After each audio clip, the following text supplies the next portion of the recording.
Hello guys, my name is Pumla. Welcome to my channel Bloody Ever After. So if you are new here, please hit the subscribe button, like the video and share.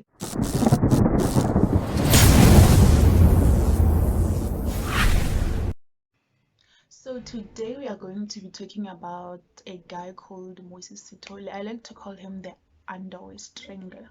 So this guy was born in Gauteng, Vosloorus in 17 November 1964.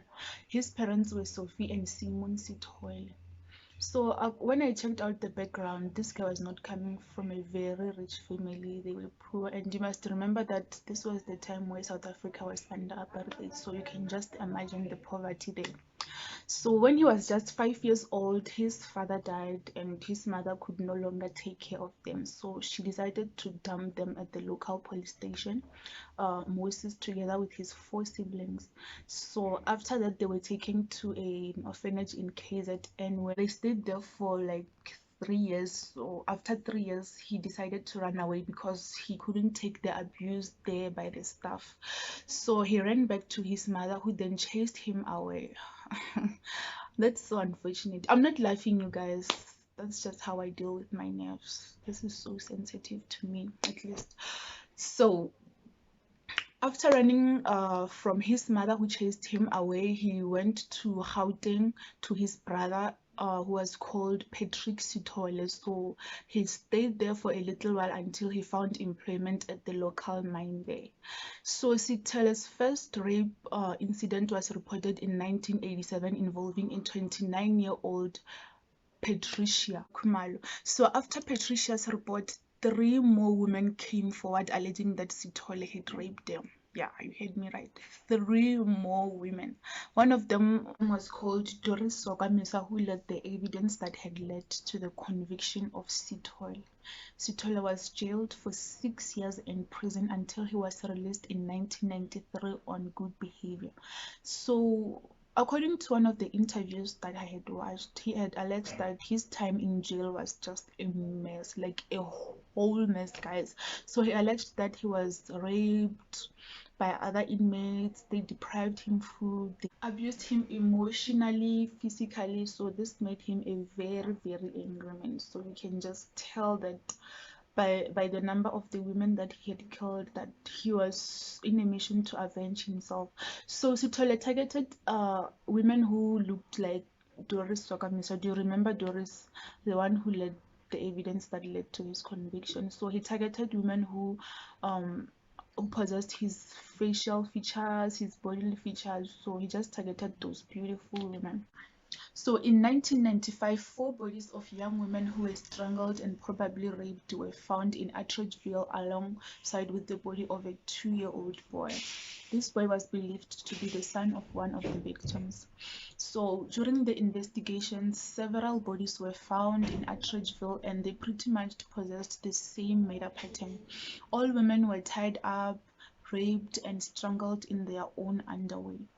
So during this time, Sethole was running a bogus NGO called Youth Against Human Abuse.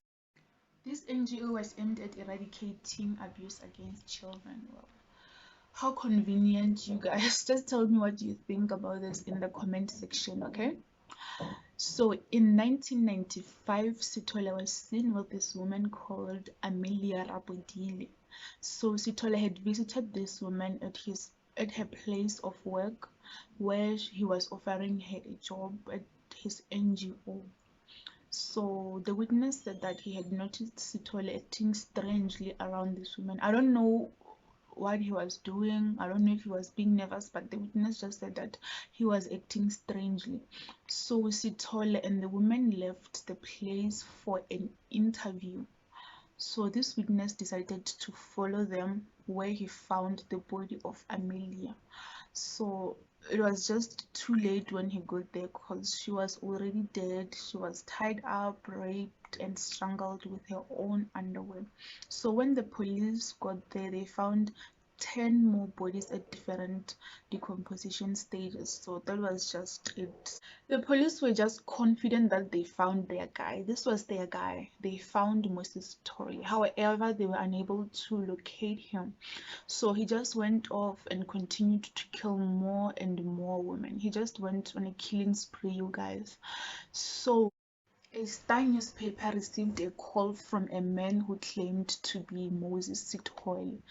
He disclosed very crucial information that only the killer would know. So later that day, another body was found, and it was the body of Agnes Mbuli. So this was just a mess, guys. The whole country came to a standstill. Everyone was looking for this man called Moses Sithole. Even the then President Nelson Mandela visited the site where those 10 bodies were found, and he addressed the nation about this whole thing, because this was something else. This was just something else, you guys.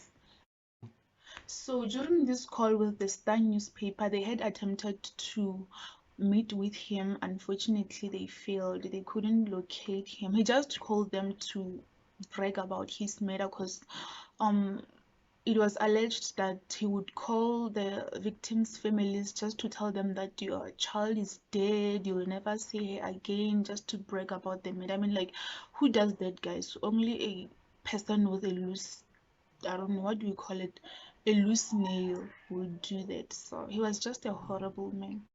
So after the call with the newspaper Star, he just realized that he had incriminated himself. The investigators were just getting closer and closer to locating him. So our guy here, Moses Sithole, realized that odds are staking up against him. He decided to call his brother-in-law and asked for a gun. Yeah, he asked for a gun. So he didn't know that he was being set up. So little Moses went on to meet with his brother-in-law, and they met at this building where he convinced Moses to get into the building. So Moses felt it in his blood, nah man, here I'm being set up. So he fled. He ran into these bushes and he came back with an axe. I don't know how he got the eggs. I'd like to believe that he came with the eggs and hid it in the bush in case, you know. So he came back with the eggs and attacked the police officer who was attempting to arrest him. So unfortunately, the police officer was not that injured, and he managed to shoot him 3 times, twice on his leg and once on his abdomen. Sethole was found guilty of 38 murder charges and 40 rape charges. Sethole was sentenced to more than 2,000 years in prison. So it was said that during his trial, Sethole was just so unapologetic. He would just sit there, smile, and just somehow intimidate the victims who were giving the testimonies against him. So he was just unapologetic. I don't really like this guy. So that's the end of our video, guys. I hope you enjoyed it. Please hit the subscribe button, like and share the video. I'll be hoping to see you on my next video.